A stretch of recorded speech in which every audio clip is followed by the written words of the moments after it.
की सबसे बड़ी खबर, एनसीबी को मिला एक और बड़ा झटका, क्योंकि आर्यन खान ड्रग्स मामले में जो अहम किरदार निभा रहे थे गोसावी, उन्हें पुणे पुलिस ने हिरासत में ले लिया है। ये आज की जो है सबसे बड़ी खबर है।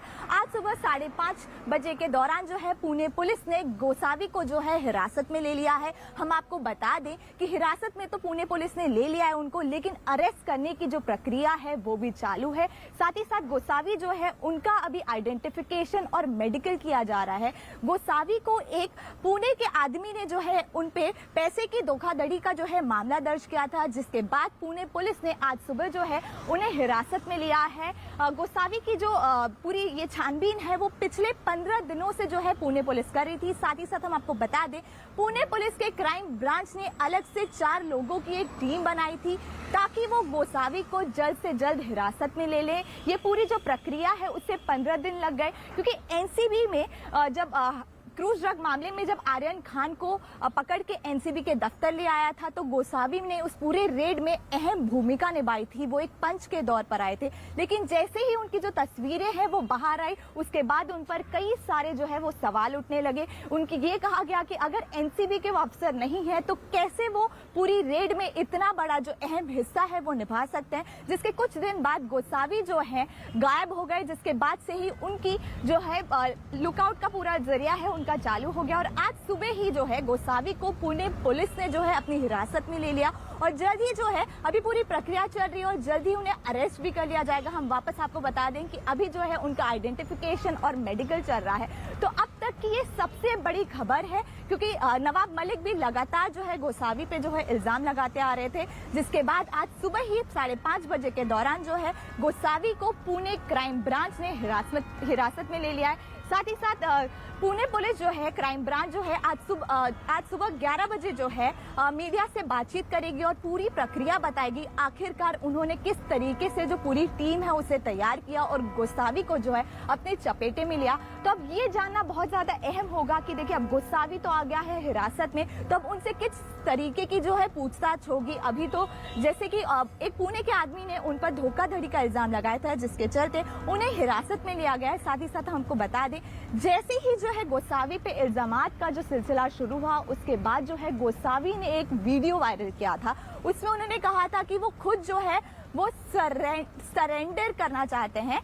तो हाँ, तो अभी ये जो पूरा मामला है, आज सुबह ही जो है पुणे क्राइम ब्रांच ने जो है गोसावी को अरेस्ट किया है। इस वक्त हमारे साथ आनंद है, तो चलिए उनसे ही जानते हैं आखिरकार इस प्रक्रिया के पूरे बारे में। आनंद, हम आपसे जानना चाहेंगे कि आज पुणे के क्राइम ब्रांच ने गोसावी को जो है हिरासत में लिया है, तो कब तक ये जो पूरी अरेस्ट की प्रक्रिया है वो शुरू हो जाएगी, और हम आपसे पूरा मामला जानना चाहेंगे।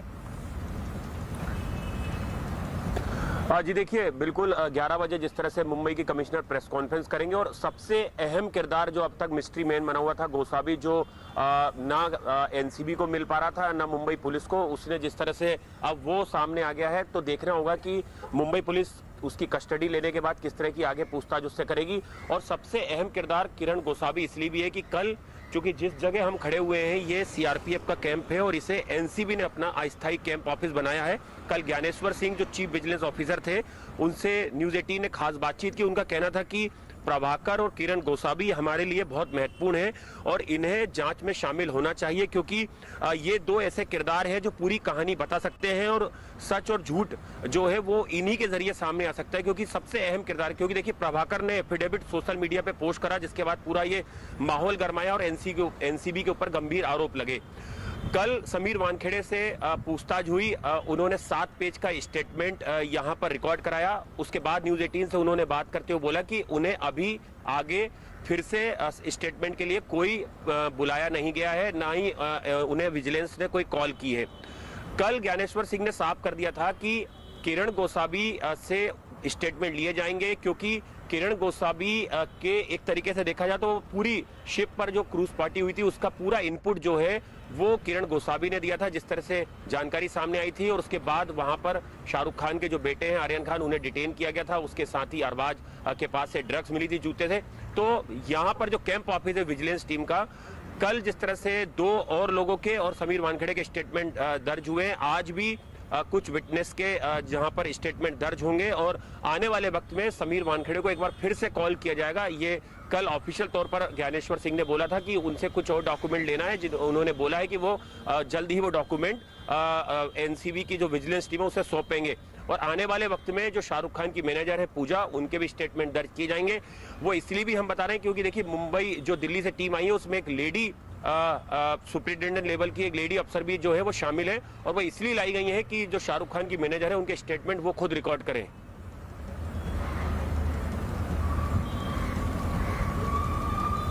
शुक्रिया आनंद, हम वापस आपसे जुड़ेंगे। साथ ही साथ हम आपको ये भी बताना चाहेंगे कि जो समीर वानखेड़े की बहन है यास्मीन वानखेड़े, उन्होंने मुंबई पुलिस में नवाब मलिक के खिलाफ जो है कंप्लेन की है, क्योंकि नवाब मलिक जो है शुरुआत से ही समीर वानखेड़े की जो परिवार है उन पे कई सारे जो है वो निशाने साध रहे थे, साथ ही साथ कई सारी जो चीजें हैं वो ट्विटर पे लिख रहे थे। लेकिन हम आपको बता दें कि जो सबसे पहला निशाना था वो उनकी थी यास्मीन वानखेड़े। उन्होंने, नवाब मलिक ने ट्विटर पे यास्मीन वानखेड़े को लेडी डॉन करके उनकी एक तस्वीर वायरल की थी, जिसके बाद जो है यास्मीन वानखेड़े की चर्चा हर जगह होने लगी थी। जिसके बाद आज कल ही यास्मीन वानखेड़े ने जो है मुंबई पुलिस में जो है कंप्लेन दी है नवाब मलिक के खिलाफ। तो अब ये देखना काफी ज्यादा अहम होगा कि यास्मीन वानखेड़े और कौन कौन सी जगह जो है नवाब मलिक के खिलाफ जो है कंप्लेन करती है, क्योंकि जो नवाब मलिक हैं वो लगातार जो है समीर वानखेड़े पे कई सारे इल्जाम लगा रहे हैं, उनके पिता पे कई सारे इल्जाम लगा रहे हैं, उनकी बहन पे कई सारे इल्जाम लगा रहे हैं, साथ ही साथ समीर वानखेड़े की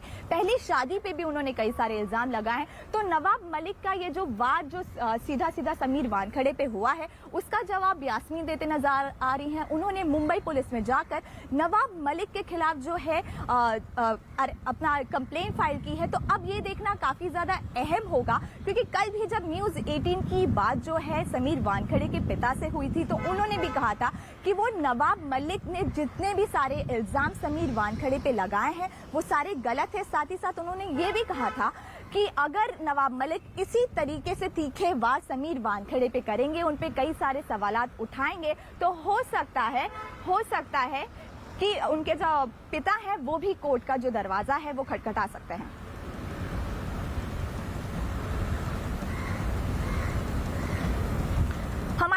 हमारे साथ दिवाकर जुड़े हुए हैं। तो दिवाकर, इस पूरे मामले की जानकारी हम आपसे जानना चाहेंगे। यास्मीन वानखेड़े ने कब जो है मुंबई पुलिस ने कंप्लेन की है और क्या कुछ कंप्लेन उन्होंने नवाब मलिक के खिलाफ जो है लिखाई है?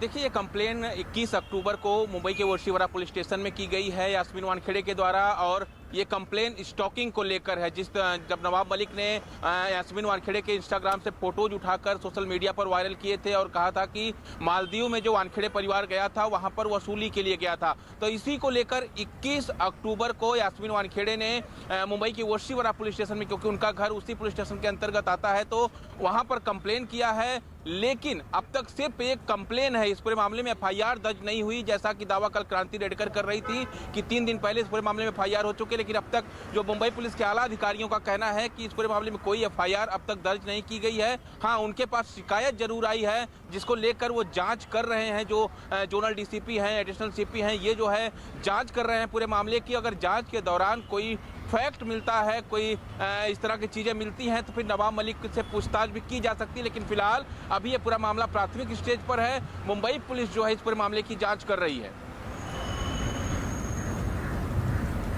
शुक्रिया दिवाकर। देखिए, एक और यहाँ पे जो है बड़ी खबर आ रही है, क्योंकि जो मुंबई पुलिस है उन्होंने 4 लोगों की टीम जो है बनाई है जो समीर वानखेड़े की जो है वो जांच करेंगे। तो ये इस वक्त की एक और बड़ी खबर है कि मुंबई पुलिस ने 4 लोगों की एक टीम बनाई है जो समीर वानखेड़े की जो है पूछताछ करेंगे। साथ ही साथ क्योंकि मुंबई के 4 अलग अलग इलाकों में जो है समीर वानखेड़े के खिलाफ जो है कंप्लेन की गई है। साथ ही साथ हमको बता दें, जांच करने के लिए मुंबई पुलिस के 4 अधिकारी की टीम का गठन किया गया है। इस जांच टीम का नेतृत्व एसीपी मिलन खेतरे करेंगे। इसके अलावा इस टीम में police inspector Ajay Sawant, inspector police Shrikant करेंगे। साथ ही साथ ऐसे 4-5 जो लोग हैं वो पूरा का पूरा जो है जितनी भी कंप्लेंट जो है समीर वानखेड़े के खिलाफ आई है उसकी पूरी जान लेंगे, क्योंकि मुंबई के 4 अलग अलग पुलिस थानों में जो है समीर वानखेड़े के खिलाफ अलग अलग केस है, जिसके चलते साउथ रीजन की जो मुंबई पुलिस की टीम है उन्होंने जो है ये टीम बनाकर समीर वानखेड़े की पूछताछ के लिए 4 लोगों की गठन करके एक टीम बनाई हुई है।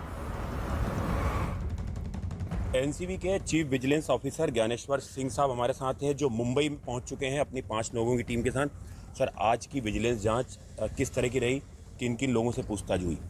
आज पहला दिन था जांच का। 5 सदस्यीय टीम यहाँ पे पहुंची। सबसे पहले हमने कार्यालय से कुछ दस्तावेज इकट्ठे किए और उसके बाद हम लोगों ने समीर वानखेड़े जी से बातचीत की, उनका पक्ष सुना, उनके डॉक्यूमेंट्स जो उन्होंने दिए उसको एग्जामिन किया और अभी भी जांच जारी है। 1-2 विटनेसेस का स्टेटमेंट चल रहा है।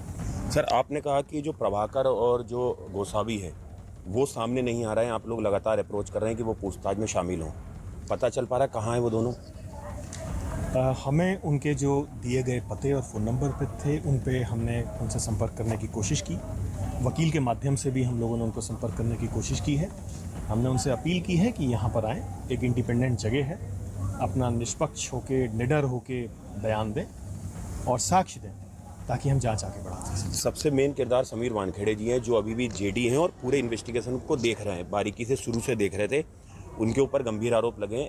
आज की पूछताछ में उन्होंने जैसा हमें बताया पूछताछ के बाहर कि मैंने पूरा सहयोग करा है और शायद 7 पेज का उन्होंने एक स्टेटमेंट भी लिखवाया है।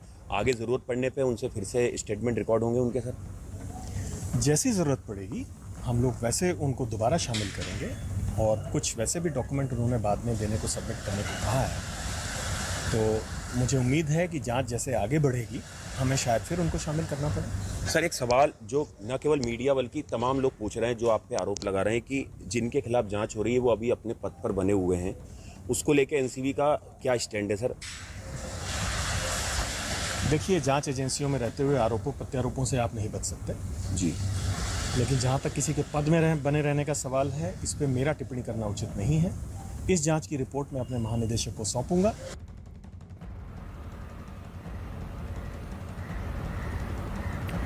इस वक्त हमारे साथ आनंद एक बार फिर जुड़े हुए हैं। आनंद, मैं आपसे जानना चाहूंगी, ये जो पूरी टीम बनाई गई है उसमें कौन कौन लोग शामिल है और ये जो टीम है वो किस तरीके से जो है समीर वानखेड़े से पूछताछ करेगी? जी देखिए, इसमें जो एक लेडी अफसर है उनका नाम महक जैन है, जो इस समय मेरे कैमरा पर्सन आपको तस्वीरें दिखाएंगे, जो सीआरपीएफ का ये जो ऑफिस है यहाँ पर रुकी हुई है। इसके अलावा 3 इंटेलिजेंस ऑफिसर हैं, एक सुपरिटेंडेंट है और खुद जो डीडीजी है ज्ञानेश्वर सिंह, वो इस टीम को लीड कर रहे हैं। बांद्रा की एक होटल है मेट्रो पैलेस, वहां पर पूरी टीम रुकी हुई है। ज्ञानेश्वर सिंह जो है वो एक अलग होटल में रुके हुए हैं और ये यहाँ पर जो लेडी अफसर है वो यहाँ पर रुकी हुई है। ये 5 लोगों की टीम है। यहाँ पर कल समीर वानखेड़े जो है उनसे यहाँ पर पूछताछ हुई। 2 और विटनेस जो है उनके स्टेटमेंट यहाँ पे रिकॉर्ड किए गए। आज भी जो ज्ञानेश्वर सिंह है और उनकी टीम है यहाँ पहुंचेगी। उम्मीद जताई जा रही है 11 बजे के बाद कुछ और विटनेसेस हैं जो उनके यहाँ पर स्टेटमेंट लिए जाएंगे।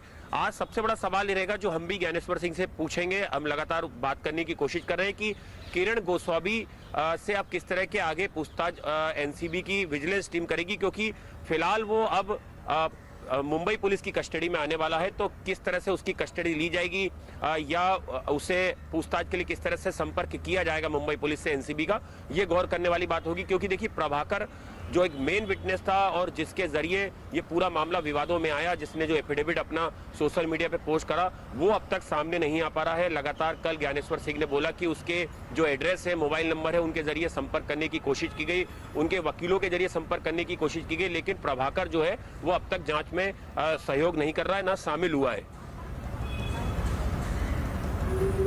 शुक्रिया आनंद, हम आपके पास फिर लौटेंगे। साथ ही साथ मैं आपको बता दूं कि दिल्ली की जो टीम है वो कल मुंबई आ चुकी है, जिसके बाद उन्होंने कल समीर वानखेड़े से जो है 4 घंटों तक है लगातार पूछताछ की है, क्योंकि समीर वानखेड़े पे लगातार जो है इल्जामों का जो सिलसिला है वो शुरू हो गया है, जिसके चलते दिल्ली से एक स्पेशल टीम जो है वो मुंबई पहुंची है और मुंबई पहुंचते ही उन्होंने समीर वानखेड़े से जो है 4 से 4.5 घंटों तक पूछताछ की है। लेकिन जब उन्होंने मीडिया से बात की तो उन्होंने ये नहीं बताया कि जो क्या कुछ उन्होंने पूछताछ की, क्योंकि उन्होंने कहा कि कुछ उनके रूल्स रेगुलेशंस है जिसके हिसाब से वो सारी चीजें जो है बाहर नहीं ला सकते।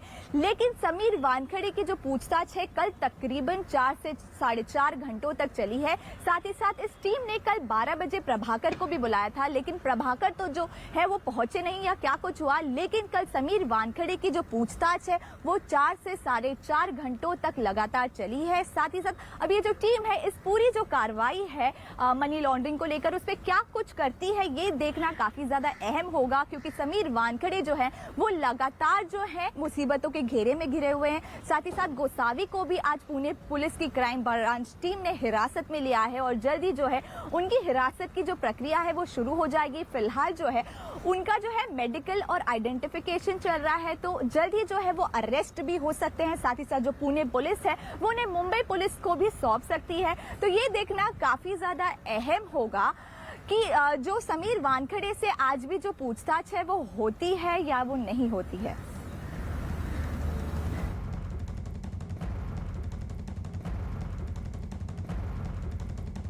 गरीबी और शिक्षा के अभाव में लाखों सैनिटेशन वर्कर पैसों की तंगी और बीमारी से लड़ रहे हैं।